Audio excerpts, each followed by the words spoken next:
I heard the humming before seeing the little girl sitting on a step in front of her house. She had a doll in her arms and was rocking it to sleep. "Hello, Denise. How are you today?" "I'm great, Mr. Flynn," she answered her neighbour with a smile that could melt 1,000 angels in one. Then she looked at me. "Hello," she said. I looked behind me to see if we were alone. She can see me. How wonderful. "May I sit down, little lady?"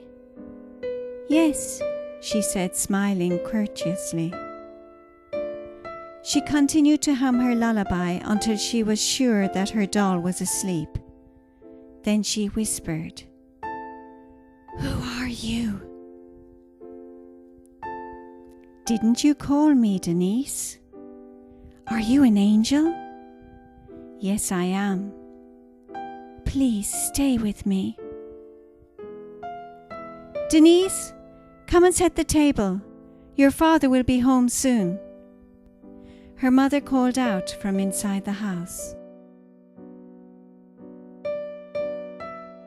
Her little body stiffened and her breathing became short. "Sweetheart, don't worry. I am here. Now, let's see what's happening in your home." She stood up and walked into an extremely clean and tidy house. I followed her into the kitchen to where her mother was at. "Mama, Mama, I have an angel." "That's marvelous, sweetheart. Hurry up and set the table. If I do it for you, Papa will give us a hard time. So let's hurry." I sat down in a corner watching the two. Denise's mother was beautiful, soft and sweet. Her hair was caught up at the nape of her neck, and she was wearing a blue and yellow dress. The perfect family, it would seem, but I knew that this was not so. They stopped in their tracks as the sound of Papa's car came to a halt in the driveway. "Denise, it's Papa. You'd better go out and say hello, or he will be in a bad mood all night." I followed Denise outside. "Hello, Papa," she said shyly. "How's my little girl?" said Papa as he got out of the car. He held his arms open and she walked into them for a hug. Then hand in hand they walked into the house. "Denise." "Yes, Papa." "What's your doll doing on the floor of the entrance?" "I'm sorry, Papa. I forgot to bring her with me." She grabbed her doll and ran to her room with it. Denise's mother had come to the entrance with a smile on her face. "How was your day?" she said. "Fine, we had good business."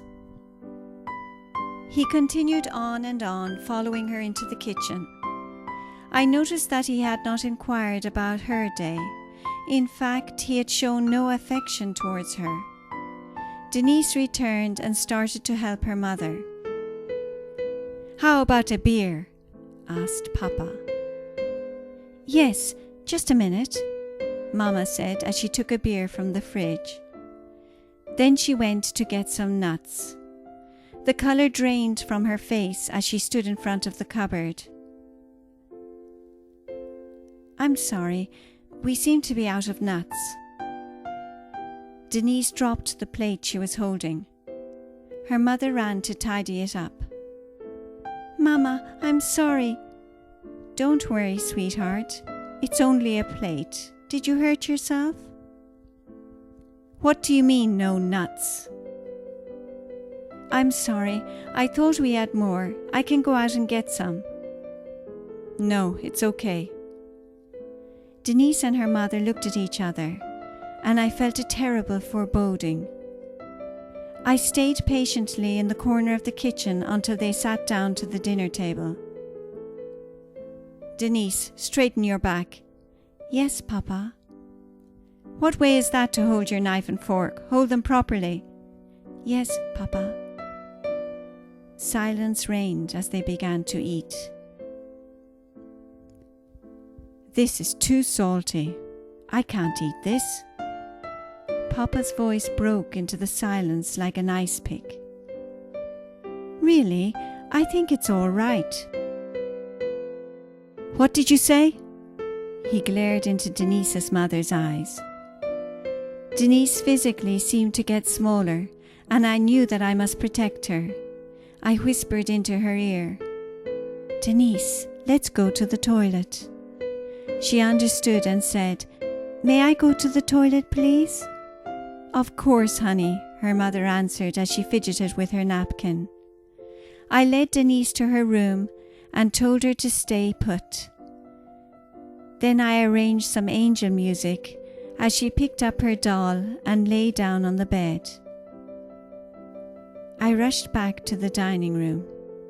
Denise's father's plate was now on the floor, and he was stomping around in the kitchen making some more. Mama was still sitting at the table deep in despair. I jumped into her. Her whole body was trembling. Plumes of black smoke had engulfed her soul. Her mind had been paralyzed and her heart was fearful. I jumped out as the black plumes released to a corner of the room. Then I opened my arms and absorbed them. "Who are you?" she whispered. "I know someone's here." "I have been in your mind. I have seen the abuse you have endured. For your sake and your daughter's, you must stand up to him and walk out this evening before he realizes what is happening. Do not bring anything but you and your daughter." "How can I do that? He has isolated me from my family and friends. I have no one to ask for help." "When you stand strong and see the woman within, when you put yourself first and let love in, then an army will help you. Trust. This is the moment. This is the day." A calm expression came over her face. A silent confidence gave birth within. She stood up and walked into the kitchen. He was feverishly preparing food for himself. "We are over," she said. "I know," he replied.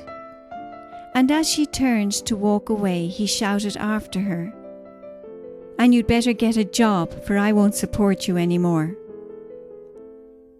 Denise's mother put the car keys in her pocket and went to Denise's room. She had fallen asleep. Taking her daughter in her arms, she walked out into the street. When they were both in the car, she turned on the engine and drove and drove. No tears, just a calm she had not known in years. After an hour, Denise's mother found herself on the steps of an old friend's house. Her friend saw her from the window and came running out. "May we stay with you for a short while?" Mama said. Her friend threw her arms around the two as tears streamed down her face. "Of course, my darling. It pleases my heart to have your company. Let's call your family and our friends. We will all help you get through this. The light in your tunnel is shining tonight." I did not leave that night. As Denise's mother and her friend drank tea and chatted, I held Denise in a light embrace. Next morning when she awoke, I whispered, "Denise, do not fear anymore. All has been cleared. Your mama left Papa, and Granny is coming today." "I love you, my angel. Please don't go." "I must, my sweet, but I will come back often, and if you ever need me again, I will listen." With that, she fell asleep again. I stood watching the two of them and slowly moved on. I am the breath you felt on your cheek when you thought you were alone. The force that taught you to be wise and to find harmony with nature. The air you breathe when life needs to be renewed to act courageously. The luck moment you never had. I am you, the love that did not exist.